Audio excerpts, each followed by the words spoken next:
அவங்கள மாதிரி பயணிக்கணும். சரியா? நான் கொஸ்டின் போட்டேன்னா நீ ஆன்சர் பண்ணு, தப்பா போட்டீங்கன்னா திட்டுவேன். எவனும் பண்றது இல்லை. அப்படி வேடிக்கை சரியா? எதுக்குல பம்புன்ட்டு நான் பார்க்கல. வாட்ஸ்அப்பு, ஸ்டேட்டஸு, டெலகிராம் எல்லாம் பார்ப்பேன். அப்படி திருடனான்னு இருக்கீங்க சில பேர். இது இருக்கிற வம்பு இந்த ஆள்கிட்ட போய் திட்டுவாண்டான்னு நினைச்சேன். திட்டுறதுக்கு நீ படிச்சு வேலைக்கு போட்டு திட்டுவான், சும்மாவை திட்டுவான்.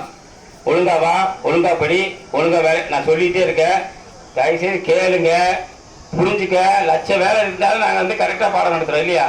யோசனை பண்ணிப்பாரு, எத்தனை லட்ச வேலை. இப்போ ஒன்று ஊருக்கு இங்கே 6 மணி நேரம் ஆகுது, வர 6 மணி நேரம் ஆகுது, எத்தனையோ வேலை இருக்குது. இருந்தாலும் உங்களுக்கு கரெக்டாக ப்ராப்பராக நோட்ஸ் தரும். பார்த்தியா? நோட்ஸ் கரெக்டாக. ஓசுக்கு நோட்ஸ் தரப்பா. தமிழ்நாட்டில் யாரும் ஓசுக்கு நோட்ஸ் தர மாட்டியா? கொடுக்க முடியாது. நம்ம ஸ்டூடெண்ட்டு தான் கொடுக்க முடியும். ஏன்னா அத்தனை 40,000 பேர் பாஸ் பண்ணி வச்சிருக்கோம். ஒவ்வொரு வாரம் இந்த மருதுன்னு இப்போ நேற்று போட்டுட்டியா, மருதுன்னு ஒரு ஸ்டூடெண்ட் இருக்கான், பெரம்பலூர்காரன். அப்போ படித்தவன். இப்போ இந்த வாரம் அடுத்த வாரம் நோட்ஸ் அவன் தெரியா? புரியுதா? இன்னொருத்தர் ரிப்போர்ட்ரு இங்கே இருக்காங்க, ஒரு முஸ்லீம் ஒட்டுறா. நம்ம ஓர நோட்ஸை பார்த்து இந்த மாதிரி நோட்ஸ் அனுப்புறேன்ல, அவங்க சார் நான் ஒரு வாரம் நோட்ஸ் தரேன் சார். அவங்களா வாலண்டியரா? புரியுதா? அதனால ஆட்கள் நிறைய பேர் இருக்கோம். நோட்ஸ் வாரம் கொடுத்துட்டு நீ பயன்படுத்துறது உன்னோட வேலை. சரியா? தெரியல கேள்வி. இப்போ இன்னைக்கு சயின்ஸ் கொடுத்துருக்க பார்த்தீங்களா தம்பி? சயின்ஸ் ஒரு பக்கம் கொடுத்துருக்க, எடுத்து பாரு. இதை வேற எதுவும் படிக்காத.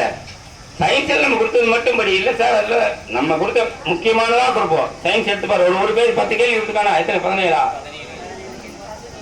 17 கேள்வி கொடுத்துருக்க. போகுது, வேற எதையும் படிக்காத. சரியா? வந்துட்டு போகுது. பரீட்சையில் நம்ம ஒன்றும் இல்லை, வேலை பரீட்சையில் கேட்டாலும் ஏபிசிடி கொடுத்துருப்பான்மா, போட்டுக்கலாம். இப்போ தெரியாத கேள்வி இருந்தால் என்ன பண்ணுவோம்? எல்லா கேள்வியும் தெரியுமா? 200 கேள்வி தெரியுமா? தெரியாது. அப்போ நம்ம என்ன பண்ணுறோம்? ஏபிசிடி போட்டுக்கிறோம். அப்படி போட்டுக்கோ. சயின்ஸ் இதை மட்டும், இதே மாதிரி சயின்ஸு ஒவ்வொரு வாரம் கொடுப்போம். அதை மட்டும் படி, வேற எதுவும் படிக்காத. சயின்ஸில் குரூப் 1 எத்தனை கேள்வி பார்த்தியா? 10 கேள்வி தான் வருது. எடுத்து பாரு. சில 5 கேள்வியா? குரூப் 1 5 வரு, குரூப் 1 10 கேள்வி. அதனால சயின்ஸ் படிக்காத. இந்த 200 வரும்னு நினைக்காத. பாஸ் ஆனால் போகுது. கவுண்டமணி செந்தில் பாணியில பாஸா ஃபெயிலா அதான் கேட்பியா?